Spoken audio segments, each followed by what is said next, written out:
আসসালামু আলাইকুম। আমি ডক্টর বজলুর রহিম রিপন।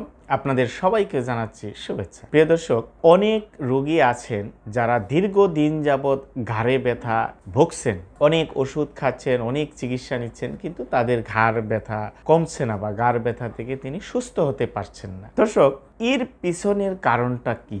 ঘাড় ব্যথা ওষুধ খাচ্ছেন, চিকিৎসা নিচ্ছেন, কিন্তু ঘাড়ে ব্যথা কমতেছে না। এর পিছনের মূল কারণটি হলো যে আসলে যে ঘাড়ের যে ব্যথাটি হয় সে ব্যথাটির কারণটি কি, সে কারণটি খুঁজে বের করে যদি কারণের সমস্যার সমাধান না করা যায় তাহলে কিন্তু ব্যথা ভালো হওয়ার সম্ভাবনা খুবই কম থাকে। ঘাড়ে ব্যথা আমাদের নানা কারণে হতে পারে, যেমন এর মধ্যে কিছু মেকানিক্যাল কজ বা মেকানিক্যাল কারণ রয়েছে, কিছু প্যাথোলজিক্যাল কারণ রয়েছে, কিছু আর্থ্রাইটিসের কারণে রয়েছে, কিছু ডিজেনারেটিভ পরিবর্তনের কারণে ঘাড়ে ব্যথা হয়ে থাকে।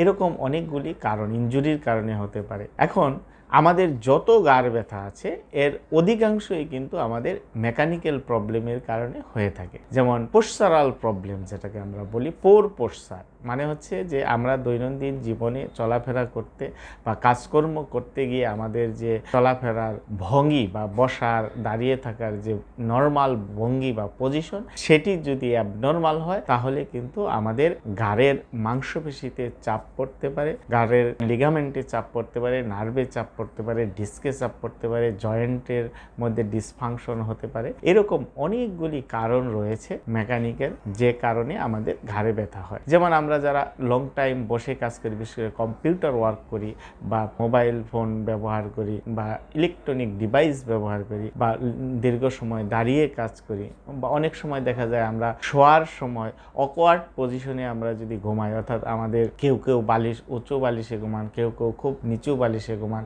এই ধরনের সমস্যার কারণে কিন্তু ঘাড়ের মাংসপেশিতে বা লিগামেন্টের মধ্যে বা ডিস্কের মধ্যে বা নার্ভের মধ্যে বা জয়েন্টের মধ্যে অ্যাবনর্মাল প্রেসার তৈরি হয়ে ব্যথার তৈরি হতে পারে, বা ব্যথার কারণ কিন্তু এরকম অ্যাবনর্মালিটির কারণে হতে পারে। যখন এই ধরনের মেকানিক্যাল প্রবলেমের কারণে আপনার ঘাড়ে ব্যথা হবে, তখন যতক্ষণ পর্যন্ত আপনি মেকানিক্যালি যে ডিফল্ট আছে, যে সমস্যাটি আছে, সেই সমস্যাটি বা ডিসফাংশন আছে, সেটি যতক্ষণ পর্যন্ত আপনি কারেকশন করতে না পারবেন ততক্ষণ পর্যন্ত কিন্তু আপনার যত ওষুধই খান, যত চিকিৎসাই নেন, ব্যথা সমূলে নির্মূল করা সম্ভব নয়। এই জন্য প্রয়োজন হচ্ছে একটি অ্যাকুরেট ডায়াগনোসিস, অ্যাকুরেট অ্যাসেসমেন্ট করে ব্যথার মূল কজটি কি, কারণটি কি খুঁজে বের করে যদি আমরা সেই কারণটির চিকিৎসা দিতে পারি, তবে আপনি ব্যথা সহজেই মুক্ত হতে পারবেন। এখন যদি কারো ঘাড়ের মাংসপেশি টাইট হয়ে যায় বা উইক হয়ে যায়, আমরা যদি সেই টাইট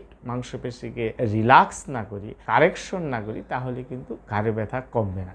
যদি কারো জয়েন্ট, ফ্যাসেট জয়েন্ট ডিসফাংশন হয়ে যায়, আমরা যদি সেই জয়েন্টকে কারেকশন না করি, তাহলে কিন্তু সেই ব্যথা সহজে কমবে না। কারো ডিস্কের মধ্যে থেকে যদি নার্ভের চাপ পড়ে, আমরা যদি সেই চাপটাকে রিলিভ করতে না পারি, তাহলে কিন্তু ওষুধ খেলেও তার ঘাড় ব্যথা কমবে না।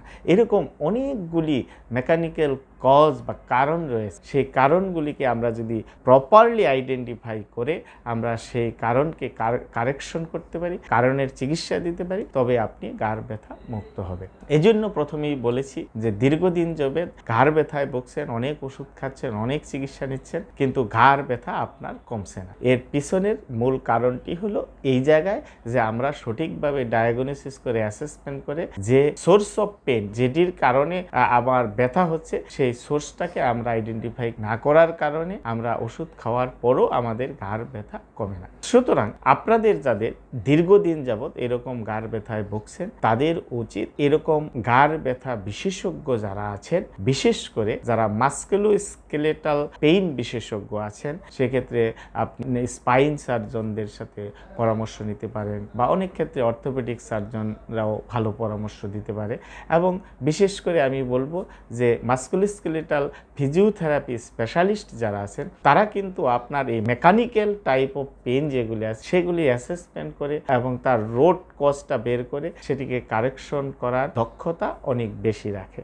সুতরাং আপনারা যারা এই ধরনের ঘাড় ব্যথা দীর্ঘদিন ভুগছেন, তাদের প্রতি পরামর্শ থাকবে যে আপনারা অবশ্যই একজন মাস্কুলোস্কেলেটাল পেইন বিশেষজ্ঞের পরামর্শ নেবেন, নিয়ে অ্যাকুরেট অ্যাসেসমেন্ট করে ডায়াগনোসিস করে তারপর যদি আপনি চিকিৎসাটা গ্রহণ করেন তাহলে অবশ্যই ঘাড় ব্যথা থেকে সহজেই আপনি সুস্থ হয়ে উঠবেন। প্রিয় দর্শক, আপনাদের প্রতি পরামর্শ থাকবে, আপনারা ঘাড় ব্যথা বা এই ধরনের অনেক সময় দেখা যায় ব্যথা ঘাড় থেকে হাতের দিকে কাঁধের দিকে ছড়িয়ে পড়তে পারে, এরকম সিমটমস যাদের আছে তারা খুব দ্রুত সময়ের মধ্যে বিশেষজ্ঞ চিকিৎসকের পরামর্শ নিয়ে আপনারা চিকিৎসা গ্রহণ করবেন। আশা রাখি আপনি দ্রুত সুস্থ হয়ে উঠবেন। তো প্রিয় দর্শক, আজকে পর্যন্ত, কথা হবে পরবর্তীতে অন্য কোনো বিষয় নিয়ে। সে পর্যন্ত ভালো থাকবেন। ধন্যবাদ সবাইকে।